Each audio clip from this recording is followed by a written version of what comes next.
आज मैं बना रही हूँ मूली के पराठे। इसे बनाने के लिए मूली को अच्छे से वॉश करके छीलकर ग्रेट कर लें। थोड़ा नमक डालकर 10 मिनट के लिए रख दें ताकि सारा चरपरापन निकल जाए। फिर अच्छे से निचोड़कर इसमें ऐड करें कटी हुई हरी मिर्च, हरा धनिया, आधा चम्मच जीरा पाउडर, आधा चम्मच गरम मसाला, 1 चम्मच धनिया पाउडर, स्वाद अनुसार नमक और आधा नींबू निचोड़कर अच्छे से मिक्स करें।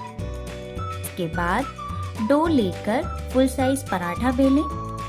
सेंटर से कट लगाकर 3 साइड्स पर मिक्सचर को स्प्रेड करें। फिर ट्रायंगुलर शेप में फोल्ड करके बेल लें। इसे लो फ्लेम पर दोनों साइड्स ऑयल लगाकर अच्छे से सेक लें। लीजिए, तैयार है आपका गर्मा गर्म टेस्टी मूली के पराठे।